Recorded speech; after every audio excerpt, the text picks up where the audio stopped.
Okay, can you introduce yourself? Newman Strawbridge. I'm with Take Back the Wealth. Take Back the Wealth. Wow, that sounds very interesting. And today is May 1st, and we're here at Juilliard Park in Santa Rosa. March has culminated here. Tell us a little bit about the project or what you are here representing. Well, what I'm here for is to celebrate International Workers' Day and to celebrate the rights of workers. Basically form the foundation of all of our rights. What I work on individually is a project that works in the working classes neighborhoods of our town to present the question of taking back money that they make for rich people and through the tax system, to get a concerted activity and a real movement of working people to take their money back from rich people. If you ain't got enough money, it's because some rich person's got too much.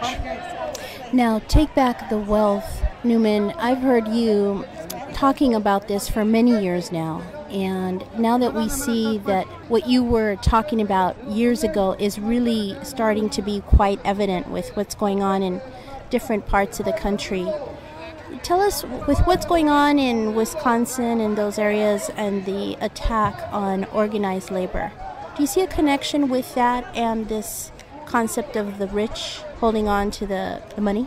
The rich are not trying to take back public employee and basically organized labor's rights because they just don't like people having rights. It's because they have to have the money. Our system is in a real crisis in terms of how it produces money, how it produces capital.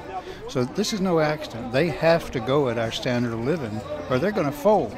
They basically produced an economy that's based on transaction and rollover bubbles. So they got to come in and raid us for everything we've ever gained. To not raise much of a problem, but if we leave the share the wealth issue to public employees and to other workers that have already been organized, that issue could fall with the reinstitution of collective bargaining rights. And before in our history, we have had much broader Take Back the Wealth movements among workers and achieved a lot more. We're going to have more unity in among working people now than we've had since the 1880s. And we need to take advantage of that and raise issues, share the wealth issues, not just collective bargaining issues. Collective bargaining issues as a single issue is a fundamental mistake. And it narrows the class interest. It narrows the interest. All we do is go door to door in the working classes of our town. And the difference between 3 years ago and now is that we were hugged. We'd talk about if you ain't got enough money, it's because some rich person's got it. And people know that. And they would literally hug us, but they wouldn't call us. And now we go out twice a week, and now almost every door is inviting us in. And that's a difference.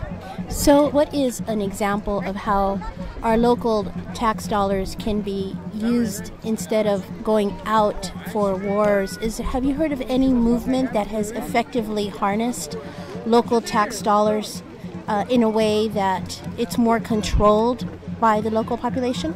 There's no doubt about it. It was 100 years ago, though. In the 1880s and 1890s, in about 7 states, populists, share the wealth populists, not right-wing populists, but populists took over states and legislatures and, for the most part, municipalities.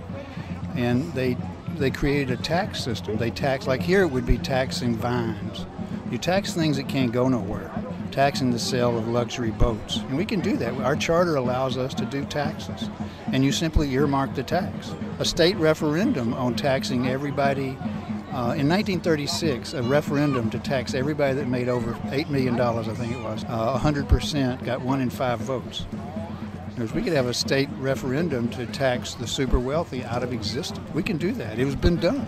It's been done. 90%. Roosevelt didn't want to do it, and the workers came up and said, "Roosevelt, you ain't doing nothing for us. You ain't doing nothing for us, so we ain't gonna do nothing for you." He then moved leftward, created a tax system that taxed super wealth 90%. They now are taxed at an effective rate of 3 or 4%. It's actually 25 or 35, but the effective rate is 3 or 4. And like I say, this is no mistake. They need the money, so they're going to keep coming at us. And that's the common factor between the 1880s and 90s, the teens, and the 30s, is the rich folks are coming at us because their system can't support their luxury, and they need more of our money. Every time that's happened, our people have fought back. So what is your prediction of the middle class in the next 5 to 10 years? Well, there's hardly any middle class left, and what we now call the middle class are really the elite of workers. And so there's a very, very small professional class, and that class is split. So what's going to happen is the middle class is going to realize that it doesn't really exist. And they're going to join the leadership that's going to come out of the poorer sections of working people to really make fundamental change. So the middle classes are going to come into their actual own real identity. They're going to become proud to join a movement that's going to help everybody. Basically, everybody wants to do unto others. They really do. We don't do this for ourselves. I mean, movement people don't do it, but people don't do things for themselves. They do things because something inside them says, be good. And you're listening to the voice of Newman Strawbridge with Take Back the Wealth here. We're in Santa Rosa, and today is May 1st, May Day. And Newman, last question. This year, the message was changed from former years. It was about immigrant rights, and this year, the message has been about workers' rights. Have you seen that, how that's resulted in some change of the people that are here? And what do you expect? We see that IBEW is here and SEIU. These unions in the past were not as present. What do you see about that fundamental change of just not highlighting the issue of immigrants this year in order to make it a worker issue and hopefully being joined by unions? It's exactly the same as, again, looking at the times when the progressive movements have been popular. It's the same that you got to do around environment. We're not going to change global warming unless you change the wage system. You're not going to attract workers unless you say you're also going to get paid more, and you're going to be able to take care of your family, and your kid doesn't have to eat lead and be injured. The same thing here. Actually, the unions are not a mass base, and they're not here in any sort of mass. The only mass organization here is the Grayton Day Labor Group and the United Farm Workers, and they're, the rest is kind of leadership and the more conscious in the unions. That'll change. The importance of the conversion of the issue from an immigrant's issue to a worker's issue is that the immigration policy is not an immigration policy. It's a wage policy. And it's a wage policy to devalue the labor of all workers. And it does it. And it does it with people who will take the leadership of the movement. The working class movement is not going to be an Anglo movement.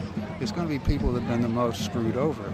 The immigration struggle as an immigration struggle can simply be purchased with a reform bill.